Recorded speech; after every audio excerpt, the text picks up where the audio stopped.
This week on Africa Weekly, we head to Nigeria, where nomadic schools are bringing education to the Fulani people. Then we make our way to Senegal, where second-hand clothes from France are being given a new lease of life. But first, let's take a look at the stories that made the headlines this week.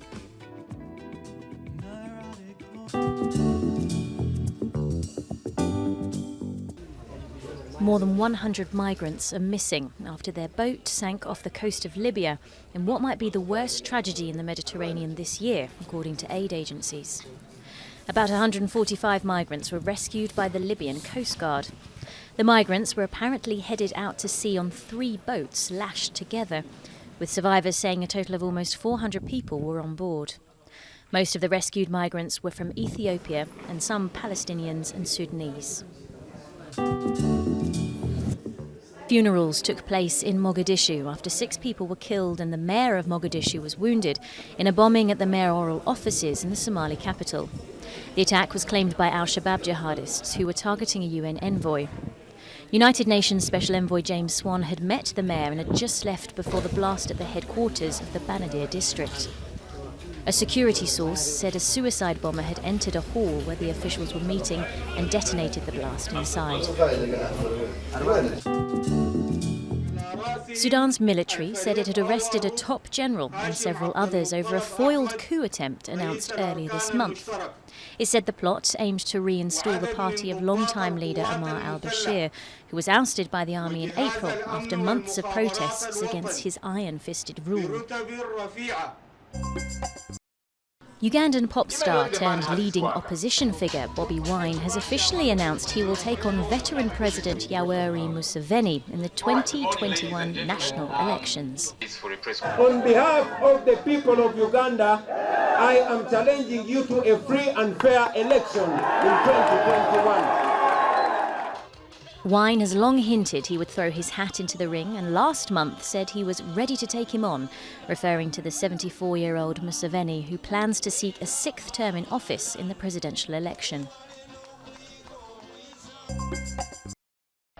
Cameroon's security forces put down a riot by prisoners who ransacked and burnt a jail in the capital, Yaoundé. Many of the rioters were government opponents or supporters of an English-speaking separatist movement. Several inmates were injured, including a former prime minister who was targeted by other prisoners. The mood in the overpopulated central prison, which was built to accommodate 1,500 inmates but estimated to house more than double that, was already tense before an influx of political detainees and Anglophone separatists stirred up an explosive mix, which led to the riots. Unidentified attackers ransacked and set fire to a health centre in Eastern Democratic Republic of Congo, which is tasked with sorting Ebola cases. We receive a lot of sick people. This whole community was coming to get treatment here, 20 to 25 patients a day. The government must ensure the safety of its health workers. The authority of the state must be restored in this area, and that is beyond the control of the government.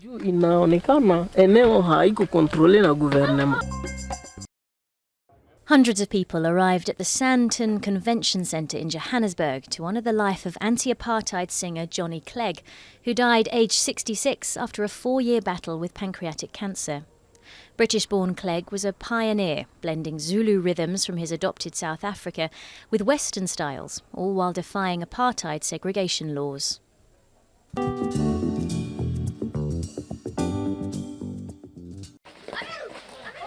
The school in the Cassia Reserve in central Nigeria is big but bare.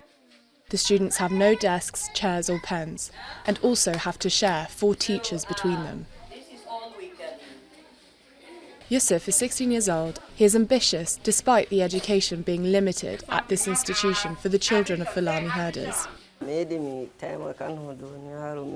will become a governor one day to help people and improve education. I also want to build hospitals with doctors to treat people in the villages and solve all the problems we have here.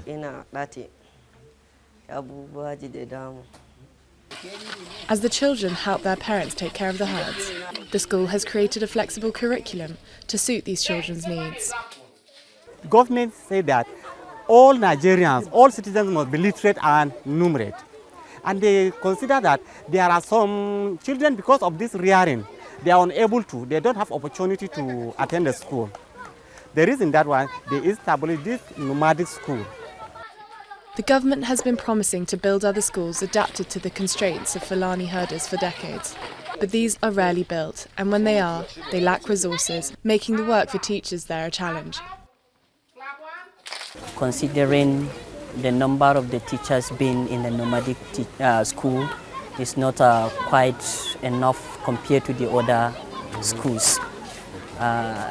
Looking at the number of the population of the students in the school also is a big challenge indeed. There are around 10 to 15 million Fulani herders in Nigeria, and more than 3 million of their children do not attend school. But with many of them not wanting to take over the family's livestock business, access to education could open the door to new opportunities.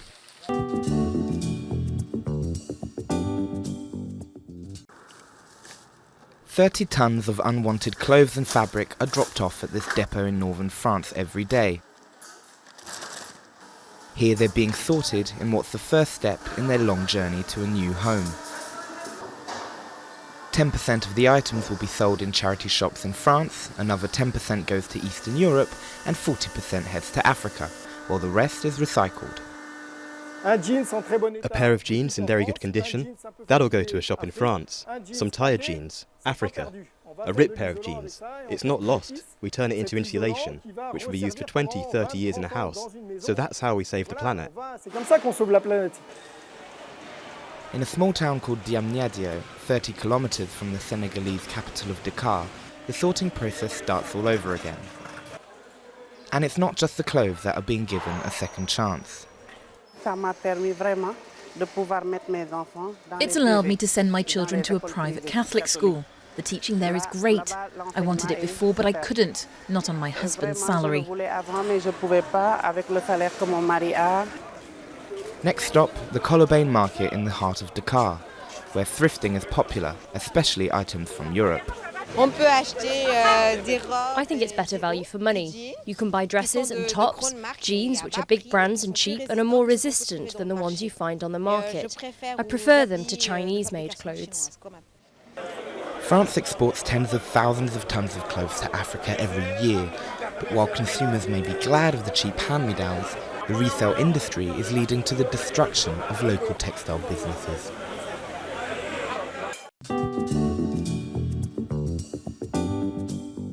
Mopane worms are a traditional snack in South Africa, but a Cape Town restaurant is set to crawl into the history books as the first to serve a full menu of bug-infused delicacies.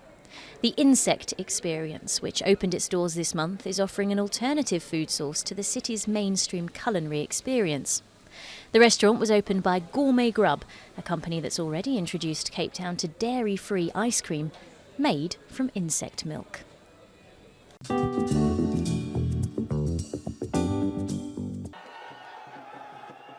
After their defeat against Egypt in the final of the African Cup of Nations, Senegal's Teranga Lions arrived home in Dakar on Saturday.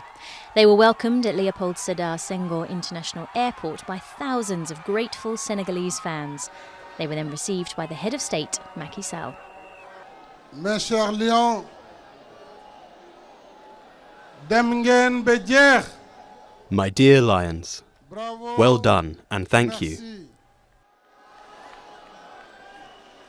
Tout au long de la CAN 2019 de football, Throughout the Africa Cup of Nations 2019, you made us dream.